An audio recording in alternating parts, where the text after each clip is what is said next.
Hi,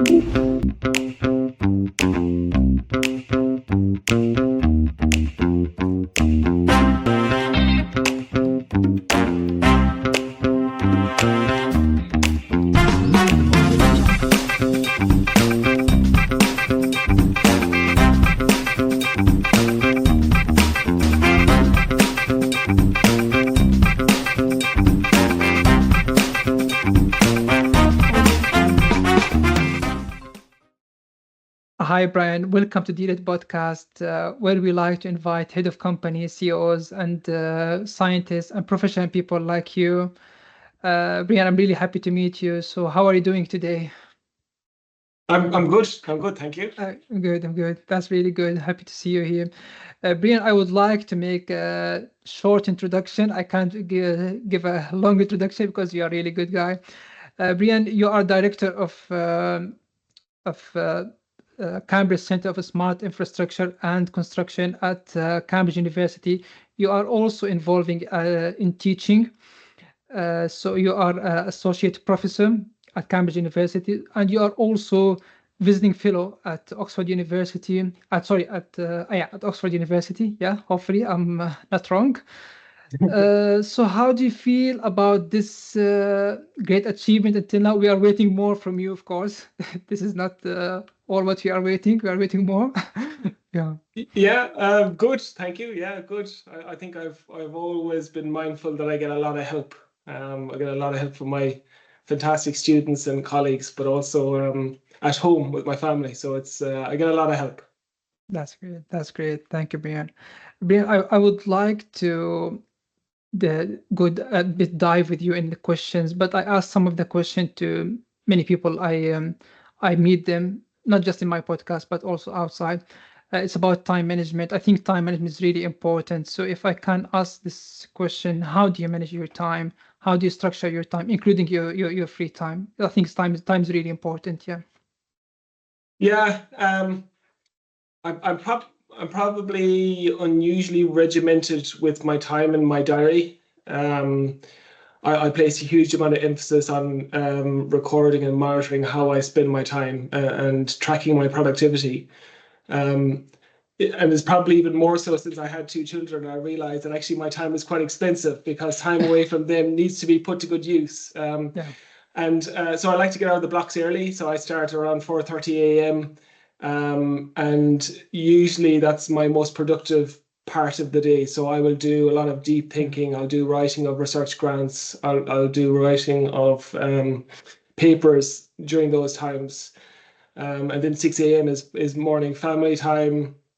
I'll hit the gym afterwards, so that it sets me up for the day. And I feel like I've got half a day's work done before my colleagues are starting to send emails and that starts streaming in. Yeah, a lot of emails. A lot of emails and a lot of meetings. And thereafter, I split my week into office days and then some working from home days. And so office days are really about people. So it's meeting with students and making sure that there's as many interactions as possible. And usually I get into the office around 8 and I'll work right through to about maybe 8 p.m. And then working from home days, it's about deep work and productivity and writing and so on. So and those days we finish a bit early because we have to prep dinner for the kids and important. And then we try to preserve free time then in the evening. So that starts around 8:30, and that's what a typical day looks like. Yeah, it's a very busy day, I think. It's because from the way I see it, but very structured and very organized, I think. Yeah, I see you. Yeah, Brian, if I can ask you this question. You are the director of Cambridge Center for Smart Infrastructure and Facility and Construction at Cambridge University. So this is a great center research institution. So what is the vision? What is the activity of this research institution, and what is the vision? Can you take me through this, please? Yeah, so CSIC has been running since 2011, and I joined CSIC 2 years ago, and I joined Cambridge, and then took over from Jennifer Schooling as director this year. So CSIC I would say, internationally renowned as a collaborative research group in civil engineering at Cambridge. And it's focused on the theme of smart infrastructure and construction. Our view to that is to take a data-centric, whole-life systems view of infrastructure. And we do that with a multidisciplinary team of academics here in Cambridge. So probably the one thing that we have quite well aligned with our academics is a desire to bring tangible solutions to real-world problems in industry. And across different career stages, across different boundaries, we work quite closely with industry to really deliver that tangible impact. In addition to that, we are quite well recognized as a convener and advocate for industry to develop a more smart, data-centric vision for the infrastructure and construction sector. And so our funding covers activities like translating the research into practice, solution deployments on live construction sites, knowledge exchange, thought leadership activities, all of which really tries to bridge research excellence with industry impact. That's a great job. I think a lot of activities. You are a very busy team. Brian, if I can ask you this question, it is always a concern between the research to be isolated from the industry. So if I can take it, like we are doing a lot of research and great research, but we are worried that this research is not, there is no collaboration between the research and the industry. So from you, how do you ensure that there is a collaboration between the research and all of this research paper? There is a collaboration between the research and the industry. It's not easy, I appreciate, but it is a hard job. Yeah, we need to make it. Yeah, it's a good reflection. And I think the answer is in the question, which is by ensuring good collaboration between industry and research.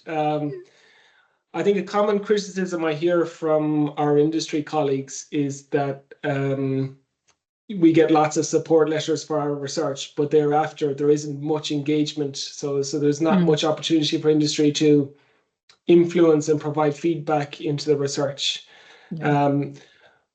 Our approach is we genuinely seek industry input, and engineering is very much outcome-driven research rather than enabler-driven. And so prioritizing those outcomes and targeting those pain points, we really leverage industry feedback to do that. So some things that we do is we've got quite regular engagement with our industry partners. It's quite rare that I would have a student that wouldn't have an industry contact. So we've got quite good, we call it zippering. So making sure that the people in our team are quite well aligned with the people in our industry partners team, and at the right levels, so that at a high level we have fairly regular meetings, but at a lower level there can be regular contact between our student and that right person in the industry team. This is helping a lot. I think. And I think there's a story that I heard not that long ago, which resonated with me, which was that in research we're throwing a lot of things over the wall. So we do research and we throw it over the wall, and we're expecting industry to catch it.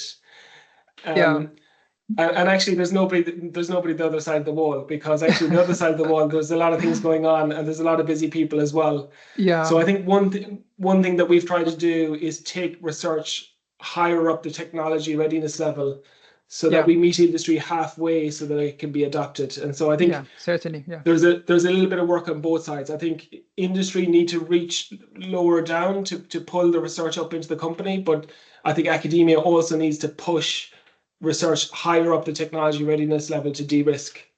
I think it's different approach. I think it is different way. Collaboration needs to be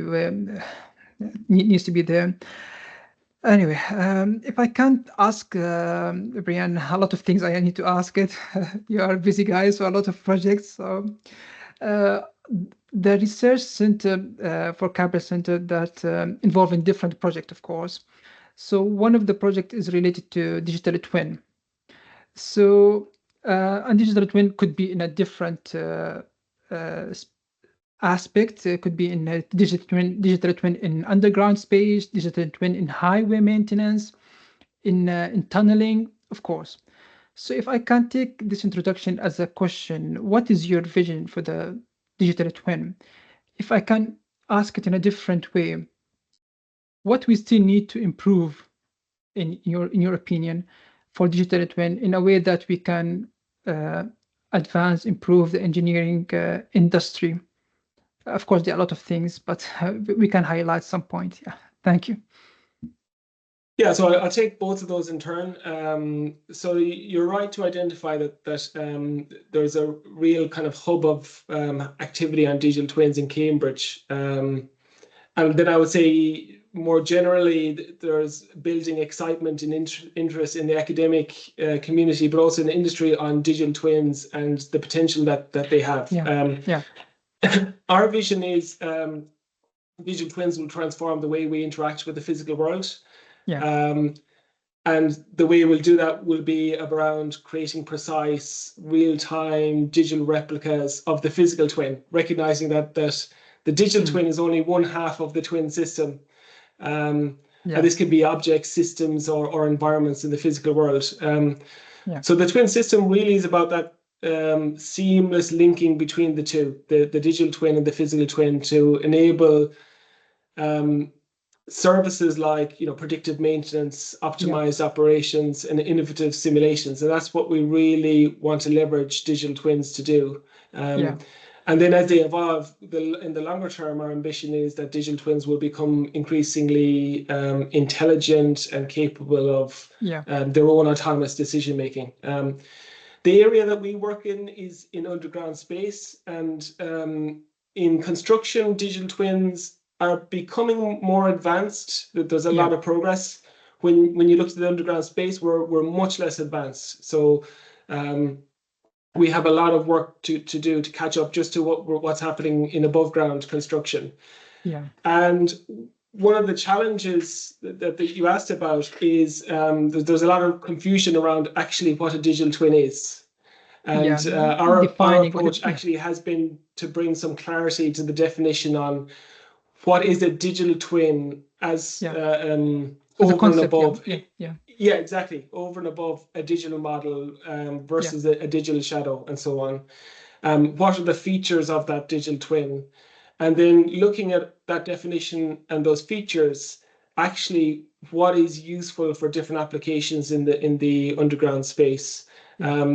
And then for those features that are useful, we then work on the underpinning enablers to make that happen. And so, for example, we do a lot of model updating. So how do you sense the physical twin to be able to reliably update the digital twin?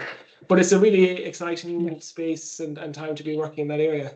Yeah, it is really, and I think you mentioned a lot of important points, a lot of things that I think the industry needed. Yeah, and I think we really need to push forward for digital twin because it is going to improve the health and safety. I think it's really important to save time and cost, improve.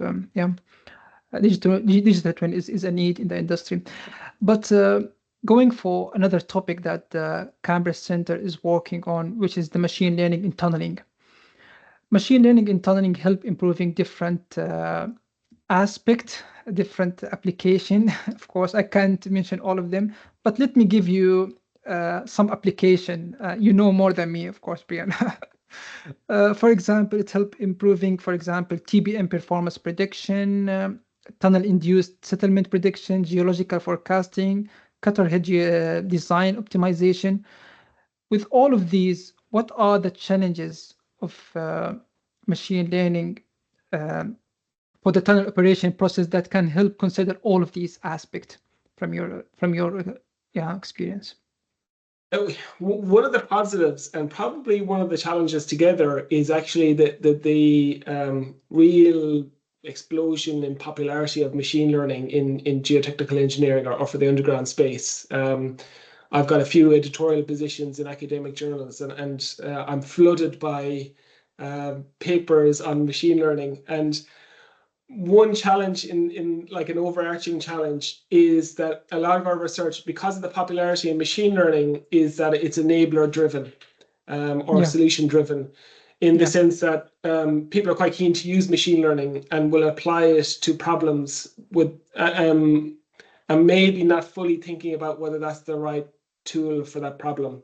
And like I said earlier, engineering is about tackling real world problems, and it should be outcome driven, and based on the outcomes that you want, selecting the right tools for the job. And in a lot of cases, machine learning is not actually the right tool.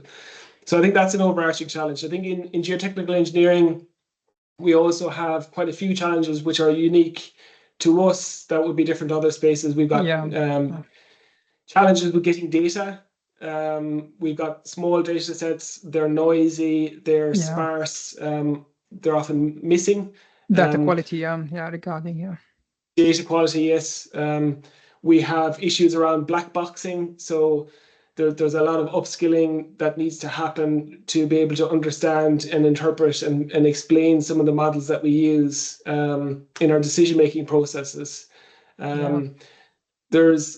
We struggle around generalizability. So how do we take a machine learning model and ensure it's applicable to other use cases other than the really specific conditions we've used for training? And again, that's quite a challenge. And another one that I'd like to highlight probably is, how do we ensure that we don't forget all of the principles in geotechnics that we've come to rely on so well? So there's a huge amount of empiricism and theory that we use very effectively in geotechnics that at the moment is almost separate to a lot of the purely data-driven approaches. And there's a lot of opportunities where we can bring the two together to come up with even better outcomes. Like they're like different world, both of them.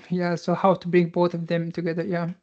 Yeah, exactly. So they're very much sitting in silos. And there's a bit more work now happening in physics-informed machine learning, which is great, because one really unique element of geotechnics is we've got different fidelity of models. So we've got 1D models, 2D models, 3D models, and we've got now our data-driven approaches. And so there's really exciting opportunities to combine all of them.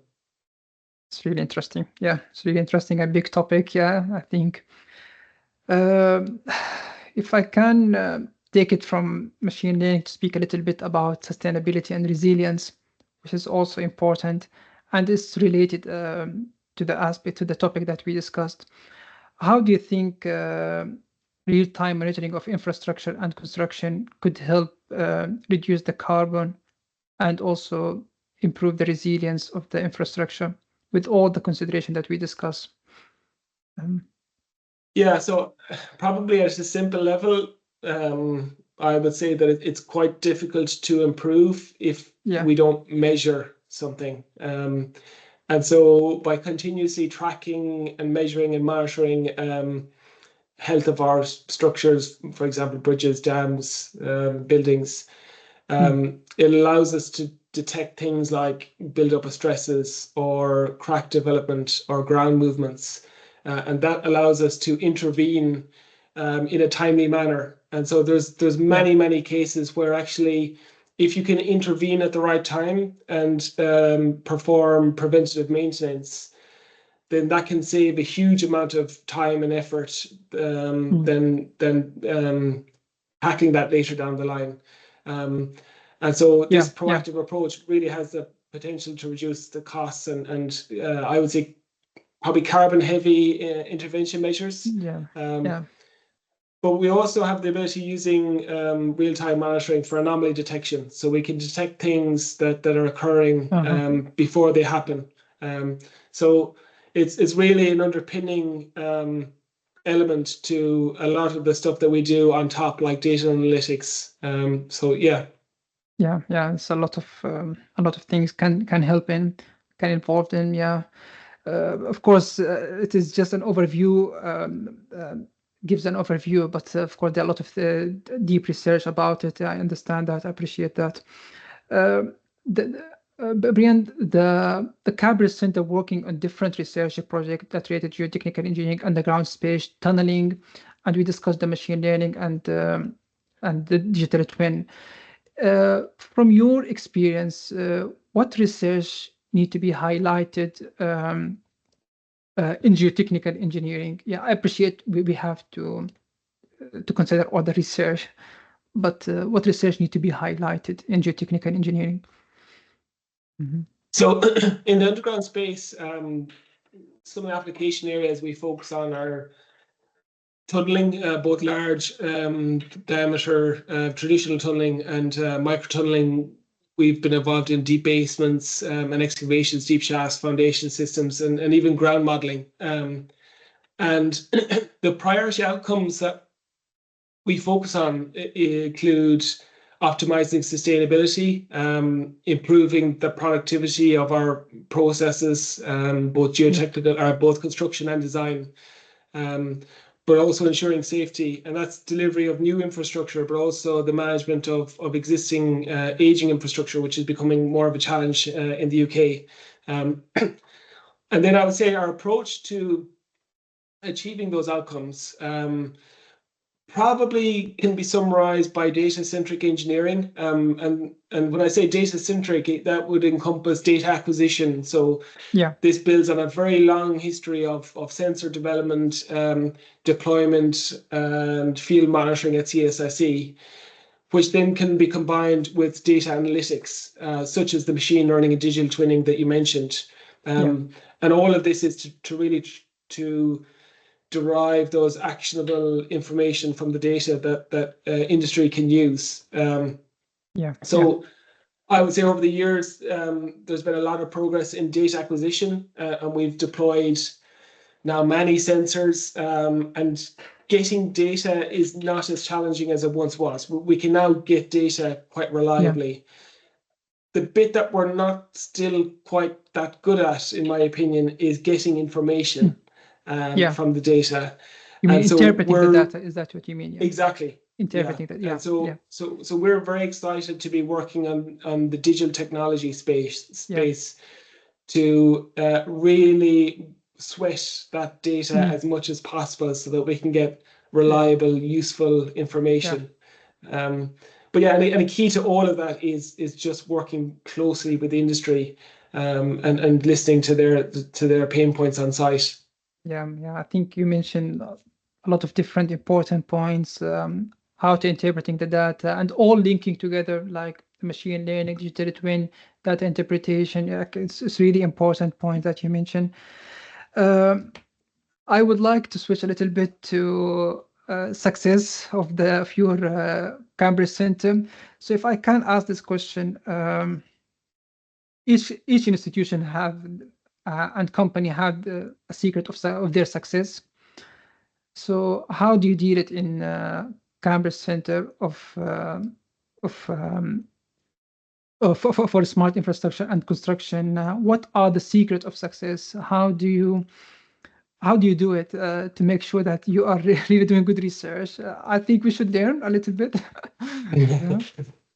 Well, I can make no claim to CSIC successes since I've inherited recently. However, I can, from my short time as director, I think one thing that I've really observed about CSIC and their success has been, I would say, a focus on people. And there's probably two elements to that. One is we do benefit from the Cambridge brand, and that has allowed us to really be able to recruit some of the best people in the world. So we work with really fabulous PhD researchers, postdoctoral researchers that do all of this world-leading research, and that makes our job much easier. So we really benefit from that. But then the second one, and arguably the most important, is senior figures and the leaders of CSIC over the years have always, in my mind, prioritized the people and the individuals in the team, I would say, above all else. And that really has resonated both in the team, but also the collaborators that have come to CSIC. And it's amazing how many people I talk to now that were involved in CSIC in some way, shape, or form. So we've had former students, former postdocs, people that used to collaborate with CSIC. and every single one of them would reflect on the friendliness of the people in the center. About they would describe CSIC as a family, and because of that, we've got a really excellent, strong network out there that are still willing to help, engage, and support CSIC. So that's been, probably one of the core elements. And then the second one is kind of the obvious one, which was our engagement with the industry. And I would say we've got quite a unique combination of that world-leading research that I mentioned, the engagement with industry, and probably the multidisciplinary approach. And when you combine all of that, it allows us to translate research into practice in a very effective way to make sure our research has impact. So it's been good. Yeah, that's, I think you mentioned that team working, engagement with the industry, different really important point, which is the key. I think this is the key of success, I think. If I can take it as a last point, unfortunately, I would like to ask more. Brian, what is your advice for new geotechnical engineer, new researcher, who really interested to go to this field, geotechnical engineering field mainly? Yeah. Yeah, that's a good question. Number one, I would say follow your passion. It's a long career. And some of the most successful people I have had the opportunity to work with live and breathe this stuff. Very well known, because they are so passionate. It's intertwined. It's part of who they are. And that's very difficult to compete with when you really love what you're doing. It really doesn't feel like work, and it's a bit of a cliche, but it's true.